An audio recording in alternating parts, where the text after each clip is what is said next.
நூல்கள் கையடக்கமான கல்வி நிலையங்கள், முன்னேறத் துடிக்கும் மனிதர்களுக்கு முனைப்பான நெம்புகோல்கள், எந்த ஒரு மனிதருக்கும் நன்மை தரும் நண்பர்கள்.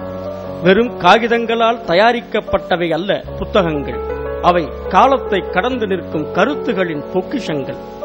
வாழ்க்கை கல்வியை போதிக்கும் விலைமதிப்பில்லாத பள்ளிக்கூடங்கள் இந்த நூல்கள். இதுபோன்ற எண்ணற்ற கல்விக்கூடங்களின் சங்கமமான பல்கலைக்கழகம்தான் நூலகங்கள். அன்னச்சத்திரம் 1000 வைத்தல், ஆலயம் 10,000 நாட்டல், அன்னையாவினும் புண்ணியம் கோடி, ஆங்கோர் ஏழைக்கு எழுத்தறிவித்தல் என்றார் மகாகவி பாரதியார். அதனைவிட பன்மடங்கு சிறப்பு வாய்ந்தது பல்லாயிரக்கணக்கானோர் படித்து பயன்பெறும் நூலகங்களை அமைப்பது. படித்து படித்து வாசிப்பே சுவாசிப்பாக மாறிப்போனவன் படைப்பாளியாக பரிணமிக்கிறான். நல்லதொரு படைப்பாளி நல்ல புத்தகங்களை தேடி தேடி படித்து தன்னை புத்தாக்கம் செய்து கொள்கிறான். சமகாலத்தவர்களின் நூல்களை வாங்கி படிக்கும் வாய்ப்பிருக்கிறது. ஆனால் முந்தைய தலைமுறையினரின் சில அரிய நூல்கள் உண்மையிலேயே விலை மதிப்பில்லாதவை, எந்த விலை கொடுத்தும் வாங்க இயலாதவை. இதுபோன்ற நூல்களை படிக்க நூலகங்களைத்தான் நாட வேண்டியிருக்கிறது. அந்த வகையில் ஏராளமான எழுத்தாளர்களுக்கும் புத்தக பிரியர்களுக்கும் சரணாலயமாக விளங்கும் நூலகம்தான் புதுக்கோட்டையில் உள்ள ஞானாலயா நூலகம். உடல் உறுப்பு தானத்தை பற்றி எடுத்துக்கூற இங்கு வந்திருக்கிறேன். இப்படியெல்லாம் மனிதர்கள் தன் வாழ்நாள் முழுவதும் இதற்கு அர்ப்பணித்திருக்கிறார்கள் என்றால் எனக்கு மிகவும் மகிழ்ச்சியாக இருக்கிறது. இங்கு இருக்கும் ஒரு புத்தகங்களும் மிக பழமை வாழ்ந்தது மட்டுமல்லாமல் அந்த எழுத்தாளரின் கையொப்பமும் அதில் போட்டிருப்பது மிக பாராட்ட வேண்டிய ஒரு விஷயம். அதுவும் இல்லாமல் அரசியல்வாதிகள், எழுத்தாளர்கள் எல்லாம் இங்கு இந்த நூலகத்துக்கு இந்த புத்தகங்களை படித்து செல்வது ஒரு ஆச்சரியப்பட வேண்டிய ஒரு விஷயமாக இருக்கிறது. புதுக்கோட்டைக்கு வருகின்ற எவராக இருந்தாலும் பெருமைப்படக்கூடிய விஷயமாக இந்த நூலகத்தை பார்த்து அதிலே உள்ள புத்தகங்களை படித்து பயன்பெற்று செல்வதிலே பெருமைப்படுகிறார்கள். இந்த நூலகம் எங்களுடைய புதுகை மாநகரிலே இருப்பது புதுக்கோட்டை மக்களுக்கு மிகப்பெரிய ஒரு பொக்கிஷமாக நாங்கள் கருதுகின்றோம். இதை பத்தி கேள்விப்பட்டதிலிருந்தே என்னோட பையனும் என்ன குடும்பத்தினரும் எல்லாருமே இந்த லைப்ரரிய ரொம்ப உபயோகமா பயன்படுத்திக்கிட்டு இருக்கோம். ஒரு தம்பதியினர், ஒத்த கருத்துடைய ஒரு தம்பதியினர் தன்னுடைய வாழ்நாள் முழுவதையும் செலவழித்து இவ்வளவு ஒரு அருமையான ஒரு லைப்ரரியை, நூலகத்தை ஏற்படுத்தி இருப்பது உண்மையிலேயே புதுக்கோட்டைக்கு ஒரு முக்கியமான ஒரு சந்தோஷமான விஷயம். ஞானாலயா என்பதன் பொருள் அறிவு கோவில். அதற்கேற்ப இலக்கியம், இலக்கணம், வரலாறு, அறிவியல், சமயம், பகுத்தறிவு, சட்டம், மொழியியல், தகவல் தொழில்நுட்பம் என பல்வேறு தலைப்புகளில் 70,000க்கும் மேற்பட்ட தமிழ் நூல்கள் இங்கே சேகரித்து வைக்கப்பட்டுள்ளன. 1000க்கும் மேற்பட்ட அரிய ஆங்கில நூல்களும் இங்கே அடைக்கலமாகியுள்ளன. 1842 வெளியான வீரமாமுனிவரின் சதுரகராதி, 1853 வெளியான ஈசாப் நீதிக்கதைகள், 1850களில் பிரசுரமான தமிழ், லத்தீன், பிரெஞ்சு அகராதிகள், 1920 தமிழில் மொழிபெயர்க்கப்பட்ட திலகரின் கீதா ரகசியம், மகாகவி பாரதியின் மகள் தங்கம்மாள் பாரதி எழுதிய கடிதங்கள் உள்ளிட்ட ஆய்வாளர்களின் பயன்பாட்டுக்காக உள்ளன. இங்கிருக்கும் நூல்களில் பெரும்பாலானவை முதற்பதிப்பு நூல்கள் என்பதும் தேடினாலும் கிடைக்காத சிற்றிதழ்களின் தொகுப்புகள் என்பதும் சிறப்பம்சம். தமிழகம் மட்டுமல்ல, இந்தியாவினுடைய பிற பகுதிகளில் இருந்து கூட தமிழர்கள் இங்கே வருகிறார்கள். மலேசியா, சிங்கப்பூர், பர்மா, இதுபோன்ற நாடுகளில் இருந்தெல்லாம் இங்கே பார்த்து அவர்களெல்லாம் தங்களுடைய ஆராய்ச்சிக்கும் இதை பயன்படுத்துகிறார்கள். இந்த நூலகத்தில் முதல் எடிஷன், ஃபர்ஸ்ட் எடிஷன் மட்டும் முக்கியத்துவம் கிடையாது. அரிய கடிதங்கள், ஆவணங்கள் இங்கு இருக்கின்றன. எனவே தமிழை பற்றியும், தமிழ் நாட்டை பற்றியும், தமிழ் மொழியை பற்றியும் ஆராய்ச்சி செய்ய விரும்புபவர்களுக்கு ஒரு அரிய புதையலாகத்தான் இந்த நூலகம் இருக்கிறது. உலக அளவில் யுனெஸ்கோ போன்ற நிறுவனங்கள் கூட உதவி செய்து தாங்கள் பெருமைப்பட்டுக் கொள்ள வேண்டிய அளவுக்கு முக்கியத்துவம் வாய்ந்த ஒரு நூலகம் இங்கு செயல்பட்டுக் கொண்டிருக்கிறது. பெருவகுதி ஆசிரியர் ஆதர்வைஸாகவும் கால வரிசைப்படியும் அணுகியிருக்கேன். இப்ப சங்க இலக்கியங்கள் பூரா ஒரு ரேக்ல இருக்கும். அடுத்தது 19ஆம் நூற்றாண்டில் வந்த நூல்கள், 100-150 ஆண்டுகளுக்கு முந்தைய நூல்கள் அப்படிங்கறத ஒரு வரிசைப்படுத்தி இருக்கிறோம். அதன் பிறகு என்னன்னா, இப்ப வள்ளலாறுல வேரியஸ் எடிஷன்ஸ், பல்வேறு பதிப்புகள் நமக்கு கிடைச்சதெல்லாம் சேர்த்திருக்கிறோம். பாரதியாருக்கே கிட்டத்தட்ட ஒரு ரேக் வச்சிருக்கிறோம், ஒரு பெரிய ஃபுல் ரேக், கிட்டத்தட்ட ஒரு 1500-2000 புத்தகம் இருக்கு. திருக்குறள்ல பல்வேறு பதிப்புகள், அதனுடைய பல்வேறு உரைகள், திருக்குறளை பற்றிய நூல்கள், இதுக்கெல்லாம் தனியா ஒரு ரேக். அதே மாதிரி கலைக்களஞ்சியம், லெக்சிகன்னு, தமிழ்ல வந்த அகராதிகள், இவையெல்லாம் தனியா ஒரு பகுதியில் 1920 இருந்து வந்த சிற்றிதழ்கள் எல்லாம் வரிசைப்படுத்தி வச்சிருக்கிறோம். பொதுவா மஞ்சரியினுடைய முதல் இதழ் 1947 என்கிட்ட தான் இருக்கு. புதுக்கோட்டை ஞானாலயா நூலகம் தமிழகத்தின் 2வது மிகப்பெரிய தனியார் நூலகமாகும். புகழ்பெற்ற பிரகதாம்பிகை ஆலயம் அருகே பழனியப்பா நகரில் 1800 சதுர அடி பரப்பில் பறந்து விரிந்துள்ளது இந்த நூலகம். தொண்டைமான் மன்னர்கள் அரசாண்ட புதுக்கோட்டையில் ஞானாலயா என்ற மாபெரும் புத்தக கோட்டையை நிறுவியுள்ள திரு பா. கிருஷ்ணமூர்த்தி மன்னர் பரம்பரையைச் சேர்ந்தவர் அல்லர். சாதாரண ஆசிரியர் குடும்பத்தைச் சேர்ந்தவர். பள்ளி தலைமை ஆசிரியராக பணியாற்றிய திரு பாலசுப்பிரமணியம் என்பவரின் 12 குழந்தைகளில் 8வது குழந்தையாக பிறந்தவர். தந்தை தனக்கு அன்பளிப்பாக கொடுத்த 100 புத்தகங்களைக் கொண்டு 1959ஆம் ஆண்டில் சிறிய அளவில் இந்த நூலகத்தை தொடங்கினார் திரு கிருஷ்ணமூர்த்தி. அதில் வள்ளல் சண்முகனார் என்ற தமிழறிஞர் தொகுத்த தனிச்செய்யுள் சிந்தாமணி என்ற நூலே மேலும் பல அரிய நூல்களை சேமித்து நூலகம் அமைக்க வேண்டும் என்ற லட்சிய தாகத்தை இவருக்கு ஏற்படுத்தியது. உடனேயே சக்திவை கோவிந்தன், வே. சாமிநாத சர்மா போன்ற அறிஞர்களின் நூல்களை வாங்கி சேகரிக்க தொடங்கினார் திரு கிருஷ்ணமூர்த்தி. தனிப்பாடல் திரட்டு நூல்களுக்கெல்லாம் மூலமாக இருக்கக்கூடிய அந்த தனிச்செய்யுள் சிந்தாமணியை வெளியிட்ட வள்ளல் சண்முகனாருடைய மருமகன் தான் முறையூர் சொக்கலிங்க செட்டியார். அவர் தான் ஜோதி என்ற பத்திரிகையை பர்மாவில் தொடங்கினார். அது ஏறத்தாழ ஒரு 7 ஆண்டு காலம் நடந்தது. அதனுடைய ஆசிரியராக இருந்தவர் வே. சாமிநாத சர்மா. பெங்களூர் சாமிநாத சர்மா தான் சோவியத் ரஷ்யா, காரல் மார்க்சினுடைய வரலாறு, மாஜினியுடைய வரலாறு, ரூசோவினுடைய வரலாறு, சன்னியாட்சனுடைய வரலாறு, கமால் அத்தாதுர்க்கினுடைய வரலாறு போன்ற மாபெரும் புரட்சியாளர்களை பற்றியெல்லாம் அவர்தான் தமிழ்ல முதல்ல ஒரு வரலாற்று நூல்களை எல்லாம் எழுதி வெளியிட்டவர். தமிழ்நாட்டிலேயும் பதிப்பு துறையில ஒரு விழிப்புணர்வை ஏற்படுத்தியவர் சக்தி வைகோவிந்தர். அவர்தான் தமிழ்ல முதல்ல பாரதியார் கவிதைகளையும் திருக்குறளையும் ₹1 1957 15 நாட்களிலேயே ஒரு 20,000 பிரதிகளை விற்று காட்டியவர். அதாவது தள்ளுபடி எல்லாம் இல்லாமலே மிகப்பெரிய சாதனையெல்லாம் செய்து காட்டியவர். அவர் உலகத்தில் இன்றும் போற்றப்படுகிற டைம் மேகசினை போல சக்திங்கிற ஒரு பத்திரிகை ஆரம்பித்தார். அதுல பயிற்சி பெற்றவர்கள் தான் சிதம்பர ரங்கநாதன், கு. அழகிரிசாமி, சுப நாராயணன், பின்னால சரஸ்வதி பத்திரிகையின் ஆசிரியராகவும் கம்யூனிஸ்ட் இயக்கத்தினுடைய மிகச்சிறந்த பத்திரிகை ஆசிரியரும் பதிப்பாசிரியருமாக்கிய விஜயபாஸ்கரன் போன்றவர்கள் எல்லாம் பணியாற்றி இருக்கிறார்கள். திருவாரூரை பூர்வீகமாக கொண்ட திரு கிருஷ்ணமூர்த்தி ஆசிரியராக தமது பணியை ஆரம்பித்தவர்.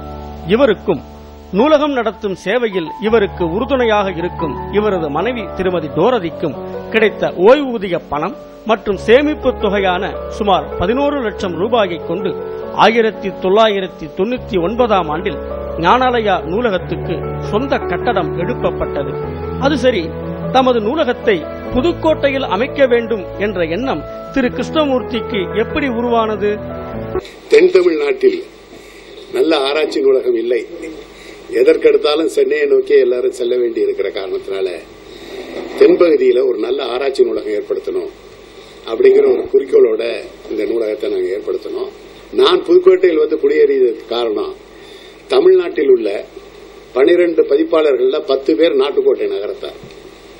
அடுத்து செட்டிநாட்டில் தான் புத்தகங்களை சேமிக்கும் பழக்கம் அதிகம். செட்டிநாட்டில் இந்த பழக்கம் இருக்கிற காரணத்தினால நான் செட்டிநாட்டில் வந்தா இந்த பழைய நூல்களை எல்லாம் சேமிக்கலான்னு தான் அதற்கு மையமாக இருக்கக்கூடிய புதுக்கோட்டையில் பணிபுரிய ஆரம்பித்தான். நூலகம் அமைத்து பேணி காக்க வேண்டும் என்ற உயர்ந்த லட்சியத்தை நிறைவேற்றி வரும் திரு கிருஷ்ணமூர்த்திக்கு காரியம் யாவிலும் கைகொடுக்கும் உற்ற துணையாக அமைந்துள்ளார் திருமதி டோரதி. இருவருக்கும் இடையே நட்பு மலர்ந்ததற்கும் சாதி மத வேறுபாடுகளை தாண்டி இந்த நட்பு காதலாய் கசிந்து இருமணம் இணையும் திருமணமாய் முடிந்ததற்கும் நூலக வளர்ச்சி என்பதை தவமாய்க் கொண்ட இனிய இல்லற வாழ்க்கைக்கும் அடிப்படையாய் அமைந்தது நூல்கள் மீதான ஈடுபாடே. குறிப்பாக தாகூர் எழுதிய கிரசன்ட் மூன் என்ற நூலை டோரதி மொழிபெயர்த்ததே இவர்களது இல்லற வாழ்க்கைக்கு அடித்தளமாய் அமைந்தது. எங்க இருவருடைய அடிப்படை நட்புக்கு காரணமே இந்த புத்தகங்கள் தான்.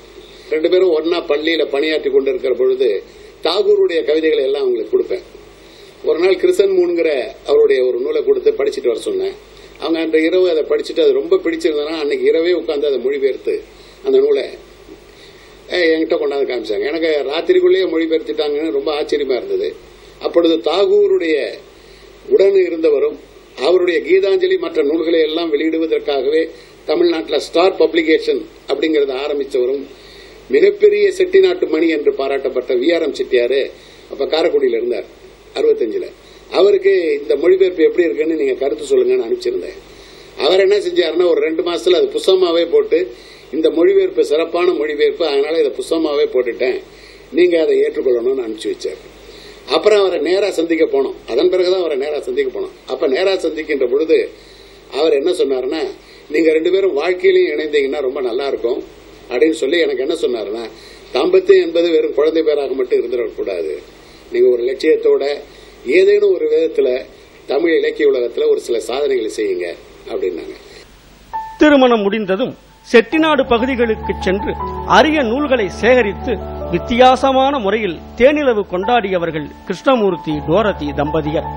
இவர்களது அரிய நூல்கள் சேகரிப்பில் மகாகவி பாரதியின் முதல் கவிதையான தனிமை இரக்கம் என்ற கவிதை வெளியான 1904ஆம் ஆண்டின் விவேக பானு இதழ், 1908ஆம் ஆண்டில் வெளியான மகாகவியின் முதல் கவிதை தொகுப்பு நூலான சுதேச கீதங்கள் ஆகியவை குறிப்பிடத்தக்கவை. இதேபோல் பாவேந்தர் பாரதிதாசனின் முதல் கவிதை தொகுப்பு நூல் கதர் ராட்டின பாட்டு, அவர் நடத்திய ஆத்ம சக்தி என்ற சிற்றிதழ் ஆகிய நூல்களையும் இந்த தம்பதியர் சேகரித்து வைத்துள்ளனர். இன்று எல்லாராலும் போராட்டப்படுகின்ற புரட்சி கவிஞர் பாரதிதாசனுடைய முதல் கவிதை தொகுதி 1938 தான் வந்தது. அதை வெளியிட்டது குஞ்சிதம் குருசாமி, அதாவது குத்தூசி குருசாமியினுடைய துணைவியார் தான் வெளியிட்டாங்க. அதுக்கு பின்னணியாக இருந்தவரே குருசாமி தான். அவர் தமிழ் நிலையம் என்ற பெயரில் தன்னுடைய வீட்டு முகவரியை போட்டு பாரதிதாசன் கவிதைகளை வெளியிட்டார். அதை பார்த்தீங்கன்னா அந்த முதல் பதிப்பில் சமர்ப்பண பாட்டு இருக்கும், பெரியாருடைய அணிந்துரை இருக்கும், ஜஸ்டிஸ் ராமநாதனுடைய பாராட்டுரை இருக்கும், அக்ரஹாரத்து அதிசய மனிதர் வாராவனுடைய அணிந்துரை இருக்கும். இப்ப வரக்கூடிய பதிப்புகள்ல அவை எல்லாம் நீக்கப்பட்டு விட்டன. மாபெரும் லட்சியத்தோடு தொடங்கப்பட்டு குறுகிய காலத்திலேயே ஆயுளை முடித்துக் கொண்டாலும் காலத்தால் கரைந்து போகாமல் அமர ஜீவிகளாய் திகழும் அரிய சிற்றிதழ்கள், பிற்காலத்தில் பல பதிப்புகளை கண்டாலும் அவற்றில் இல்லாத முக்கியமான பல தகவல்களை தன்னகத்தே கொண்டுள்ள பிரபல நூல்களின் முதல் பதிப்புகள் ஆகியவை இங்கு சேகரிக்கப்பட்டிருப்பது கிருஷ்ணமூர்த்தி டோரதி தம்பதியரின் கடின உழைப்பை பறைசாற்றும். தமிழ் இலக்கிய வரலாற்றில் தனிமுத்திரை பதித்த மணிக்கொடி, மகாத்மா காந்தி குறித்து முதன்முறையாக செய்திப்படம் தயாரித்த தமிழர் A.K. செட்டியாரின் குமரிமலர், 1930களில் வெளியான சரஸ்வதி, சீசு செல்லப்பாவின் எழுத்து, மாதவையாவின் பஞ்சாமிர்தம், புகழ்பெற்ற இலக்கிய விமர்சகர் கானா சுப்பிரமணியத்தின் இலக்கிய வட்டம், M.E. வெங்கட்ராமின் தேனி, கூப்ப ராஜகோபாலனின் கிராம ஊழியன், சேஷாச்சலத்தின் கலா நிலையம் உள்ளிட்ட சிற்றிதழ்களும் திராவிட இயக்க வரலாற்றின் பதிவுகளாய் அக்காலத்தில் வெளியான குடியரசு, விடுதலை மற்றும் பேரறிஞர் அண்ணாவின் திராவிட நாடு, ஹோம்லேண்ட் உள்ளிட்ட பத்திரிகைகளின் தொகுப்புகளும் ஞானாலயாவுக்கு மேலும் சிறப்பு சேர்க்கின்றன. எல்லா எழுத்தாளர்களுடைய நூல்களும் பத்திரிகைகளில் வந்துதான் நூல்களாகி இருக்கிறது. ஆகையினால நவீன இலக்கியத்தை பொறுத்த வரைக்கும் சிற்றிதழ்கள்ங்கிறது மிக முக்கியமான ஒரு பங்கு வகிக்கிறது. தமிழ்நாட்டில் பத்திரிகைகளை சேமிக்கிறதற்கான வாய்ப்பு வசதிகள் எல்லாருக்கும் இல்லை.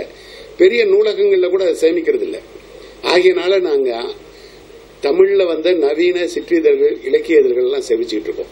மற்ற நூலகத்துக்கும் இதுக்கும் உள்ள மிகப்பெரிய வேறுபாடு, ஏராளமான சிற்றிதழ்களை நாங்க சேகரிச்சோம். பெரியார் மையத்தில் இல்லாத விடுதலை இதழ்கள் இங்கே இருக்கு. இங்கே எல்லாவற்றிற்கும் மேல உலகளாவிய அளவில் உள்ள ஆராய்ச்சியாளர்கள்லாம் தமிழ்நாட்டிற்கு எதையாவது தமிழ்நாட்டில் எதையாவது தேடணும்னா அவங்க மனதில் வர்ற முதல் நூலகம் ஞானாலயம்.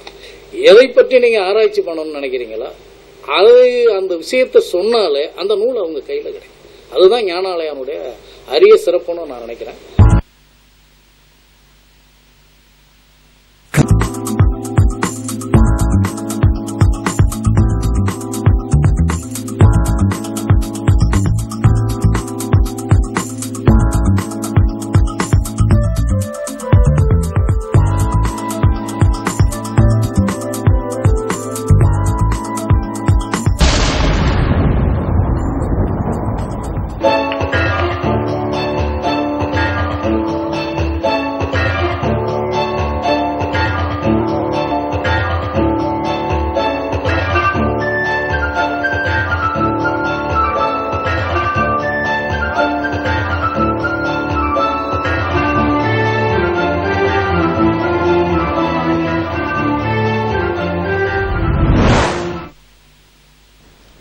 இனிய தேனுக்காக மலர்களை தேனீக்கள் நாடுவதைப் போல் இனிப்பின் வாசத்தை முகர்ந்ததுமே எறும்புகள் அவற்றை தேடி மைப்பது போல் நல்ல நூல்களின் மனம் குணம் அறிந்த வாசகர்களும் விமர்சகர்களும் எழுத்தாளர்களும் ஞானாலயாவை தேடி சரணடைகிறார்கள்.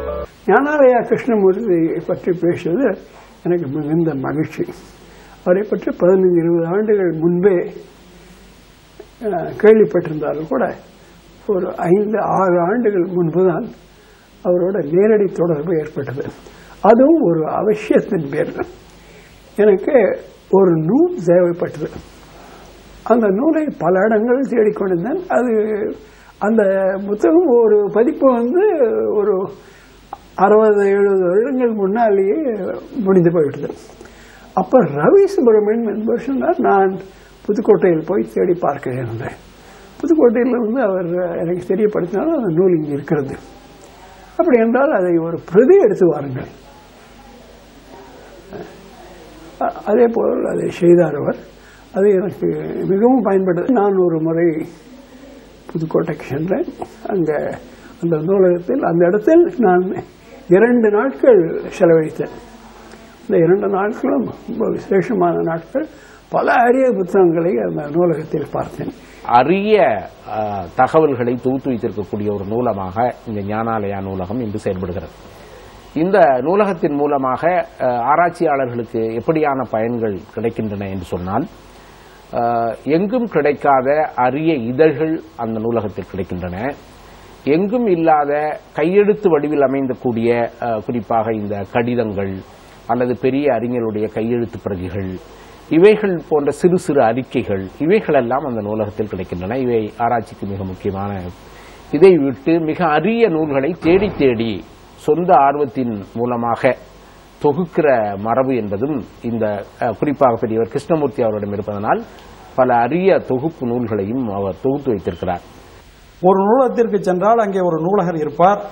அந்த நூலகர் இன்னென்ன புத்தகங்கள் இங்கு இருக்கின்றன என்ற தகவல்களை சொல்லுவார்.